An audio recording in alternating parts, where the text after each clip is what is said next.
Hello everyone. I'm so excited to bring you today's video because I'm going to be eating nothing but my viewers' recipes for 24 hours. Over the past year, many of you have sent me some of your favorite low-budget recipes. I've picked out 3 meals that I'd like to try along with a couple of snacks. First off, Jay at home sent me a recipe for sweet potatoes that I've been wanting to try. I was recently at Sam's Club and they had these bags of sweet potatoes. I know I don't eat enough of these in my diet, so I thought about this recipe and thought I would go ahead and grab a bag and make this recipe from Jay at home.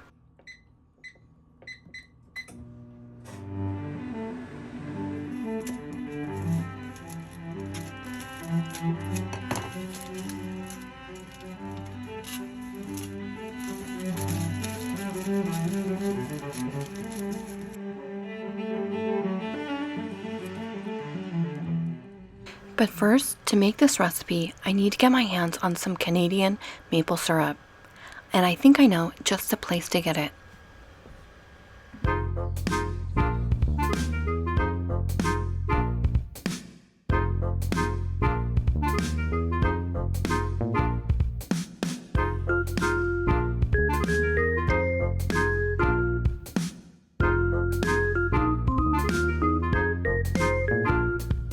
In my mind, I've always thought of this leaf jar as representing Canadian maple syrup, but unfortunately this maple syrup was from Vermont, and all of these are kind of expensive. I'm looking for a miniature that I can purchase because I'm not really a very big fan of syrup, so I'm not sure if I'm even gonna like this, and I don't want to spend all the money if it's something that I am not going to use. So I'm looking for a miniature here. And as it turns out, I did find the Vermont maple syrup for $3.99. So I think I'm going to go ahead and try this. I'm disappointed that I'm not getting a small jar of the Canadian to try, but like I said, I'm not sure I'm even going to like it. So I'm just going to maybe try this to start with.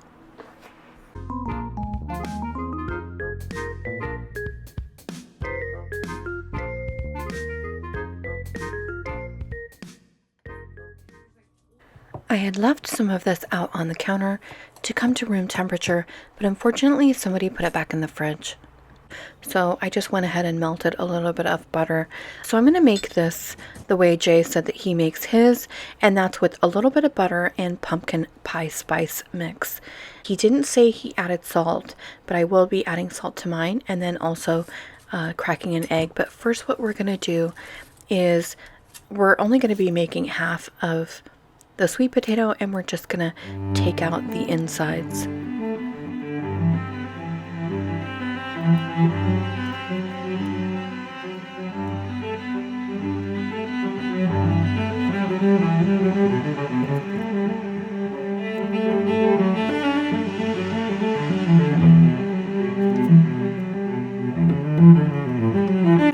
So Jay didn't say exactly how he did his, but as I'm doing this, I'm thinking there's lots of different ways to make these little sweet potato cups. You could make these in a muffin pan. The outer layer of the sweet potato is quite thin, so what I could do next time is pack my sweet potato in rock salt. First, put a little olive oil on the sweet potato, and then put the rock salt on it, and then put it in the oven without the foil. That's going to make the outer layer crispy and make it probably more of a suitable shell. And then I'm showing you the back of this blend in case you have the ingredients at home and you want to make this. It's just a mixture of ground cinnamon, ginger, lemon peel, nutmeg, cloves, and cardamom.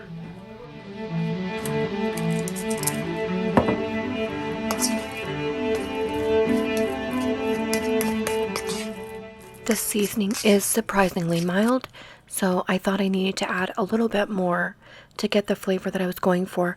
And make sure you add plenty of salt to your sweet potato. I think in the past I have, neglected to add the right amount of salt to my sweet potato, but it definitely tastes better if you properly season the potato. You know, it's easy enough to just bake the potato, throw some seasonings on top and a little bit of butter and eat it that way. But by taking out the entire contents of the potato and properly seasoning it, every single bite that we take is going to be perfect. So I think it is worth the extra effort if you have the time to just go ahead and do it this way. You're just going to enjoy your food so much more.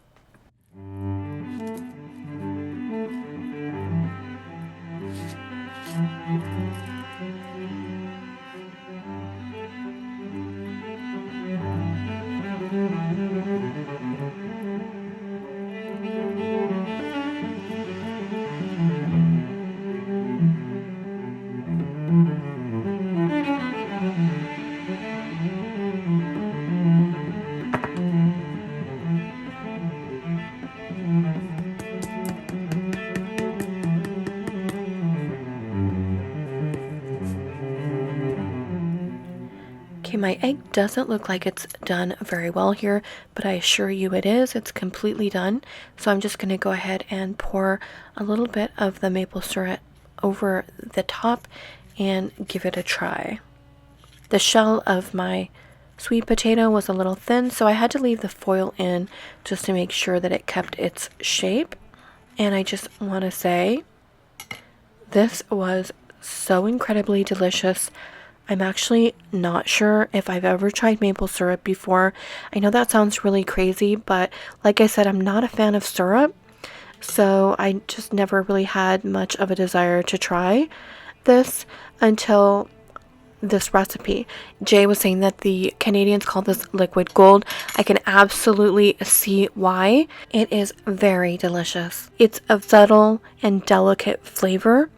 You know, one of the things I didn't like about syrup is it's so overbearingly sweet and sugary, but this just was the perfect balance, and I'm definitely gonna be trying this again. I may go ahead and purchase a bottle of the Canadian just so I can kind of taste test and compare. The syrup on Amazon is expensive, but I noticed that Walmart carries the maple syrup as well. Even though I put quite a bit on my potato, I actually didn't end up using a lot when I looked at the bottle. The next day I had the other half of the potato and I ate it along with some stir-fried veggies and some chicken nuggets, and I just poured it over the top. As you can see, I didn't end up using very much, so if you consider that, it's really not that expensive.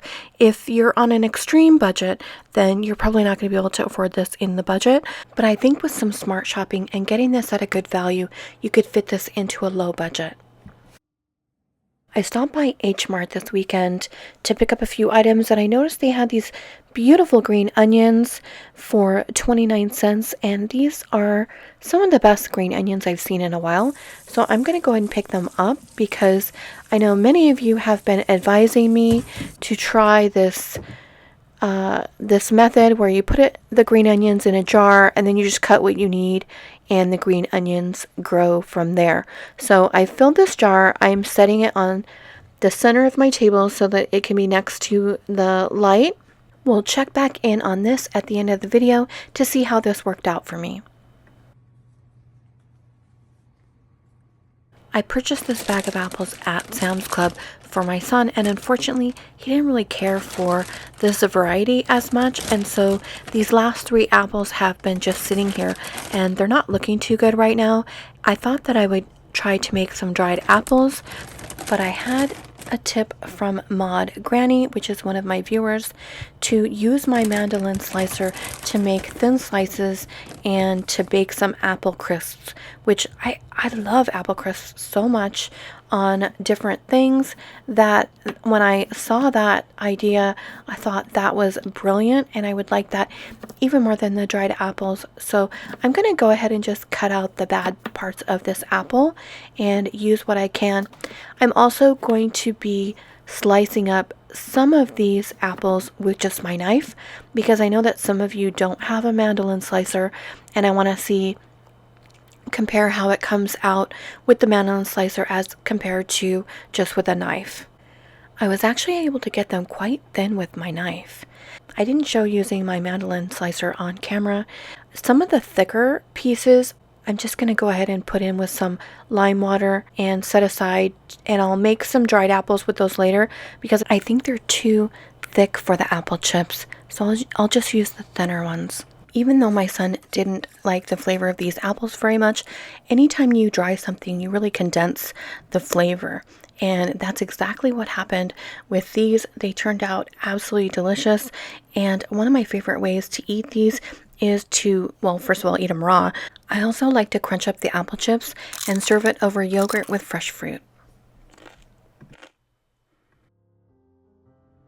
My next meal will be albondiga soup. Albondiga is the Spanish word for meatballs, and many of you actually have left me a comment letting me know that this is a favorite soup of yours.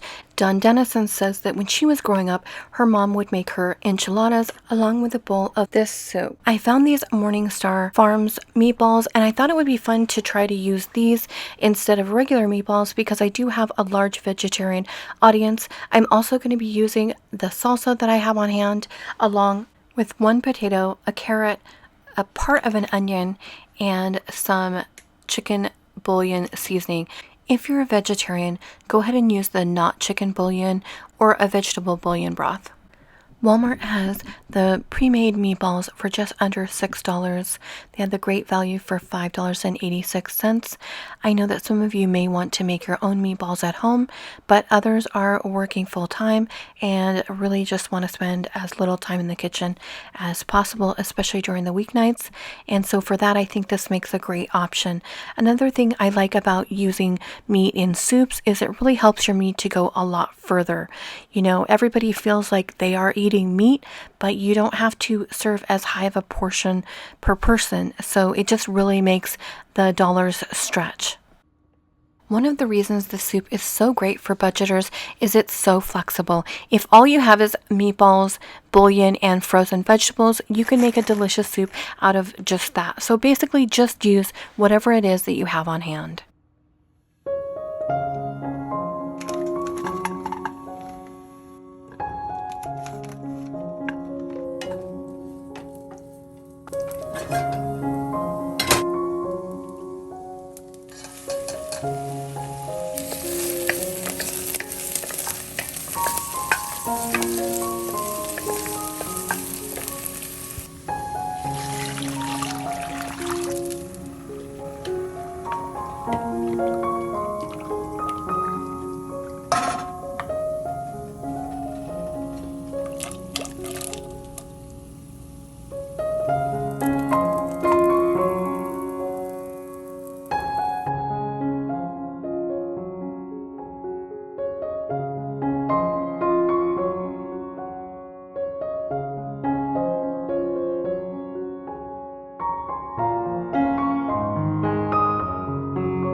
I didn't add any extra salt to this dish because the bouillon is plenty salty enough. If you're worried about your sodium levels, then you can purchase the lower sodium bouillon. Also, if I'm eating any meals that have this bouillon in there, for the rest of my meals during the day, I just make sure I'm eating low salt. I almost forgot to put the salsa in there. In fact, I was tasting it and thinking that it was missing something, and then I remembered that I was supposed to put a half a cup of salsa in. And once I put the salsa in, it was so delicious, and it made me remember and realize what a difference just that one ingredient can do to the entire dish. It was now a very, very well balanced soup with the addition of the tomatoes in there. Jay at home also made a comment about a similar soup that he makes that is Italian version with the same meatballs, but he just adds in some Italian seasoning and tortellini, and he serves it alongside some garlic toast. I checked Sam's Club and they had meatballs for 6 pounds for $13.98, and Costco had 6 pounds for $24.99. I've been doing a lot of price shopping between the two lately, and I found that Sam's Club does consistently come in at a better price on most of the items that I purchase. Also, they're always doing membership deals, so you can get the membership for much cheaper, whereas Costco really never seems to have any deals on theirs. I did top mine with a little bit of the dried cilantro, and then I gave it the taste test. And I must say, this is so good. I'm surprised I haven't eaten this already. I wasn't sure how it would be with the Morningstar Farms meatballs. It's absolutely delicious, and actually they tasted just like regular meatballs. So this was a really great option, and I cooked once, ate twice. I took it for my lunch the next day. I think what would be great is if you picked up that bag of meatballs for $13.98 for the week. I think you could make the 6 pounds of meat stretch fairly far. You can make some spaghetti and meatballs. You can make the soup I'm making. You can make an Italian wedding soup, or you could add the tortellini. Normally the Italian wedding soup has the small pasta. You could also use the little vermicelli packs in the ethnic area. I think the meatballs make a great low-budget meal item to have in your toolbox, and I think that with all of the variety, the family will enjoy the meals. Okay, now I'm going to try a quick snack recipe that comes to me from Carrie Pearden. Basically, it's just using zucchini, mozzarella cheese, olive oil, salt, and a little bit of black pepper. You're going to start by slicing up the zucchini, and then you're going to pop that in the microwave for between 15 and 30 seconds. Carrie likes her zucchini a little al dente, as do I, so we went for 15 seconds this time around, and then you're just going to pull it out of the microwave and put some olive oil and salt and pepper. Then you're going to top it with mozzarella cheese. I had shredded in the refrigerator, so I went ahead and used that. And then you're going to pop it back in the microwave for another 15 seconds. I checked mine after that, and I felt like it needed a little bit more, so I put it back in. And then I tried it, and these were so delicious, so simple, but they're just so good. Definitely you should give these a try. Now, it took me a while letting these cool off because I literally about burnt my mouth off when I was trying them, and they cooled off too much. So I ended up putting them under the broiler, and I actually liked it a lot this way as well. I'm not sure if I liked it better this way or the other way. I will definitely be eating these again in the very near future, and I love the fact that this works well for my low carb viewers as well as those eating gluten-free. My next and final recipe comes to me from Yasmin7903. Some of my viewers might remember in one of my $5 videos, I made a potato soup with onions, but I didn't cook the onions first, and the soup was very bland, and I was dissatisfied with it.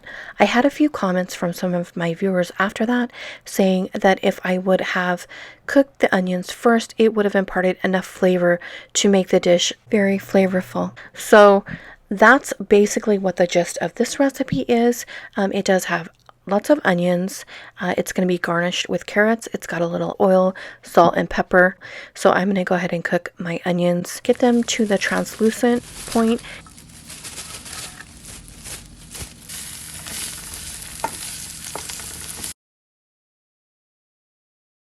Add in my diced potatoes and a little bit of salt. And if you see, I didn't add all of that in there, but it does require quite a bit of salt for potatoes. I tried this before I pureed it, and it had so much flavor that I didn't want to add any more water.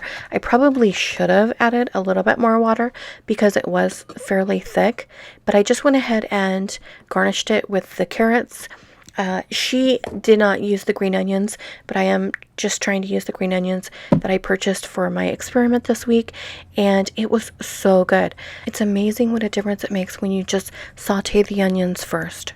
This is a Depression era food, but you will be surprised if you try this with just using onions, salt, and potatoes. It is so flavorful and so good. I think it's definitely a recipe worth having. You guys really have great tips and recipes, and I thank you so much for sharing. Also, I wanted to check back in with the green onions and show you that if you can see right there on the bottom where I cut these off, where I'm pointing at, all of that new is is the growth. So if any of you haven't tried this yet, you might want to just grab a bunch and try it next time you're at the store. It's also a great way to stretch your money when you're on an extreme grocery budget. Thank you so much to all of my viewers who contributed to today's video. I'll definitely be making another video like this in the near future because there are so many recipes that you guys have sent me that I am dying to try. Thanks again for watching my video, and I'll see you next week.